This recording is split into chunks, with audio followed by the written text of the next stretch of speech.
Hello friends, Bihar civil code peon के लिए ये कुछ महत्वपूर्ण क्वेश्चन है। ये प्रैक्टिस सेट 2 है। इसका एक पहले बना चुके हैं, आप उसे देख लीजिएगा। और चलिए शुरू करते हैं। तो यहाँ है अनेकार्थी शब्द दिए गए हैं और एक अर्थ शब्द के साथ ही लिखा है, दूसरा अर्थ बताइए। तो यहाँ क्वेश्चन 1 में परमेत का एक अर्थ है स्वेच्छाचारी, तो इसका दूसरा अर्थ क्या होगा? उन्मत्त या प्रतिगृहित या परितप्त या उत्कृष्ट। तो परमेत का दूसरा अर्थ होता है उन्मत्त। और एक का अर्थ कनक का यहाँ धतूरा हो गया, दूसरा अर्थ कनक का यहाँ होता है प्रसाद, कसौटी या आभूषण या सोना। तो दूसरा अर्थ कनक का सोना होता है।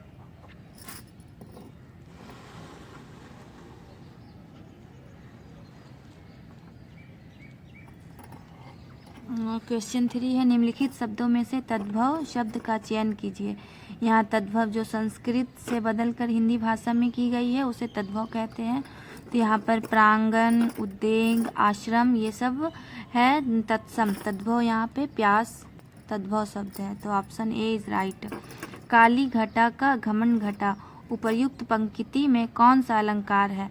तो यहाँ पर काली घटा का घमंड घटा, यहाँ 2 बार घटा आए हैं, दोनों का अर्थ अलग अलग है। जब एक शब्द 2 बार आए हैं लेकिन अर्थ अलग अलग हो तो वहाँ पे यमक अलंकार होती है। तो ऑप्शन ए इज राइट। यहाँ है चाकू शब्द का बहुवचन होगा, तो चाकू शब्द का बहुवचन चाकुओं होता है। Option B is right. Question 6 है मुझे कल 2 किलो लीची खरीदने हैं, कोई त्रुटि नहीं। तो यहाँ पे त्रुटि रहित क्वेश्चन को ऑप्शन को चुनना है। तो यहाँ पे देखिए लीची खरीदने के जगह पे लीची खरीदनी होगा। मुझे 2 किलो लीची खरीदनी है, तो यहाँ पे ऑप्शन सी इज़ राइट। यहाँ ऑप्शन सी में त्रुटि है। यहाँ पे है अपने अपने किताबें बस्ते में डाल लो, कोई त्रुटि नहीं। तो यहाँ पे अपने अपने के जगह पे अपनी अपनी होगा, तब सही वाक्य बनेगा। तो अपनी अपनी किताबें बस्ते में डाल लो। तो यहाँ पर ऑप्शन ए इज राइट। रीत्यानुसार शब्द का संधि विच्छेद क्या होगा? तो रीति प्लस अनुसार रीत्यानुसार होता है। इसका संधि विच्छेद रीति प्लस अनुसार है। जहाँ त आधा त और या हो वहाँ ये कौन सी संधि में चले जाएगा? ये यन संधि में जाएगा। तो ऑप्शन ए इज राइट।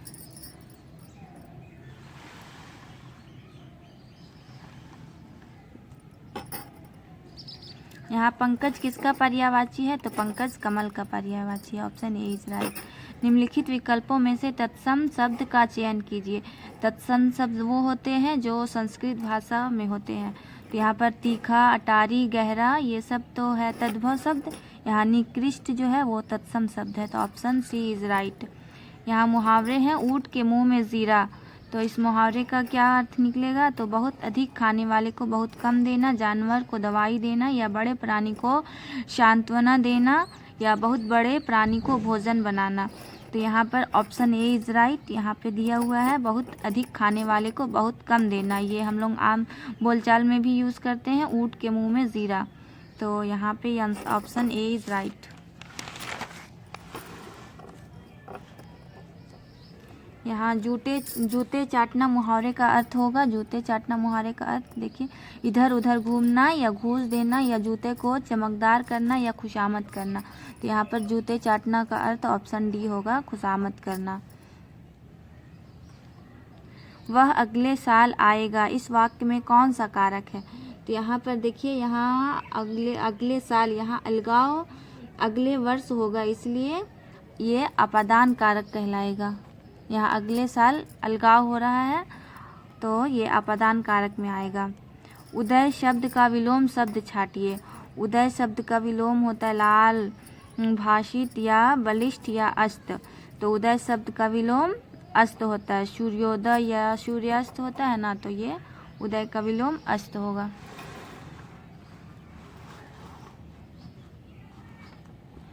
निम्नलिखित में से किस वाक्य में भविष्य काल है? तो यहाँ मैं आपकी प्रतीक्षा करूँगा, मैंने एक पेड़ काट लिया, मैं पुस्तक पढ़ने वाला था, मैं आपका आभारी हूँ। तो यहाँ पर ये ऑप्शन ए इज राइट। ये आपके भविष्य काल में आएगा, मैं आपकी प्रतीक्षा करूँगा। यहाँ है माता को खाली स्थान पे क्या आएगा, आशीर्वाद या शुभकामनाएं या प्रणाम या स्नेह। तो माता को यहाँ पे क्या किया जाएगा, माता को प्रणाम किया जाएगा। तो ऑप्शन सी इज राइट।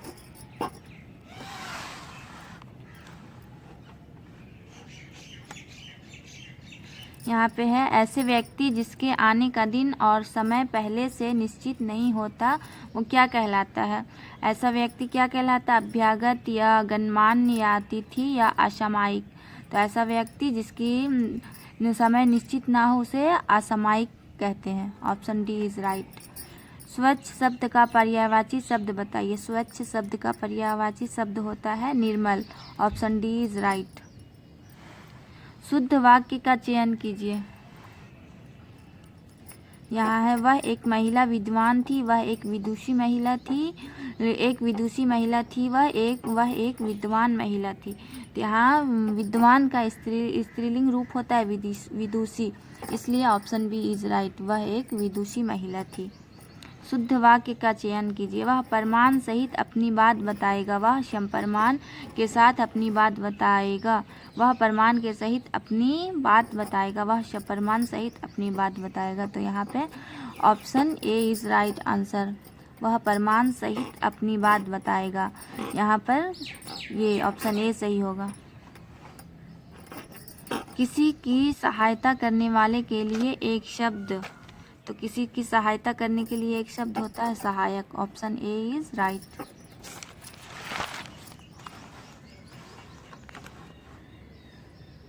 भला चाहने वाला के लिए एक शब्द, भला चाहने वाले के लिए एक शब्द निस्वार्थ, पुण्यात्मा या फिर हितैषी या सहायक। तो यहाँ पर ऑप्शन सी इज राइट। भला चाहने वाले के लिए एक शब्द हितैषी होती है।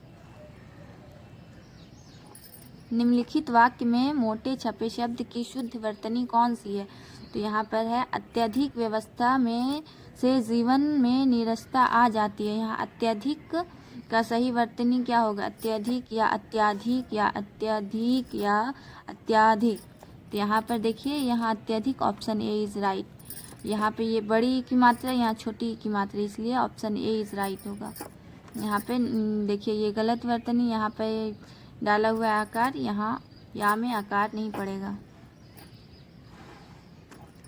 अखियाँ हरी दर्शन की भूखी, कैसे रहे रूप रस राची, ए बतिया सुनी रूखी, उपयुक्त पंक्तियों में कौन सी रस है। तो यहाँ पर देखिए, जहाँ भी महिला और पुरुष की बात हो रही हो तो वो श्रृंगार रस में आएगी, और अगर उसके सुख के बात हो रही हो या खुशी की तो वो आ जाएगी कौन सी रस में, वियोग रस में या संयोग रस में। अगर जहाँ दुख की बात हो रही हो तो वो हो जाएगी वियोग रस, जहाँ सुख की बात हो रही हो वो हो जाएगी संयोग रस। तो यहाँ पर वेटिंग में है, जैसे कि अखियाँ हरी दर्शन की भूखी, वो महिला अपने प्रेमी के इंतज़ार में है, इसलिए वो दुख में है, इसलिए वो यहाँ पे आएगा वियोग रस। Option B is right. विद्वान शब्द का स्त्रीलिंग क्या होगा। विद्वान शब्द का स्त्रीलिंग अभी आपने पहले पढ़ा था, विद्वान शब्द का स्त्रीलिंग विदुषी होता है। तो ऑप्शन ए इज राइट। कपटी मित्र के लिए सही मुहावरा। तो कपटी मित्र के लिए दांत काटे रोटी या आस्तीन का सांप या अकल की दुम या आबनूस का कुंदा। तो यहाँ पर ऑप्शन बी इज राइट, आस्तीन का सांप होगा कपटी मित्र के लिए।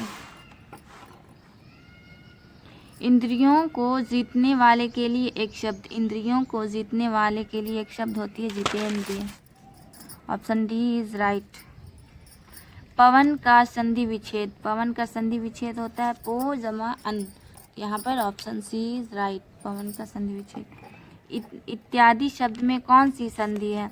जहाँ पे ये बीच में या आए वहाँ पे समझिए यन संधि होगा। तो यहाँ पर यन संधि है। इति जमा आदि बराबर इत्यादि। नाक रगड़ना का क्या अर्थ है। नाक रगड़ना, नाक में चोट लगना या इज्जत देना या दीनता पूर्वक प्रार्थना करना या चापलूसी करना। तो इसका ऑप्शन डी इज राइट। नाक रगड़ना मतलब चापलूसी करना। उन्मूलन का विलोम क्या है। उन्मूलन का विलोम होता है रोपण। Option C is right. अति शुद्धो स्नेह का मार्ग है, किसकी पंक्ति है। अति शुद्ध हो स्नेह का मार्ग घनानंद की पंक्ति। Option D is right. ये हमारे 32 क्वेश्चन हो गए हैं। अगर आपको वीडियो अच्छी लगी हो तो please like share and subscribe and please support me. और अच्छी अच्छी वीडियो इसी तरह लेकर के आएंगे।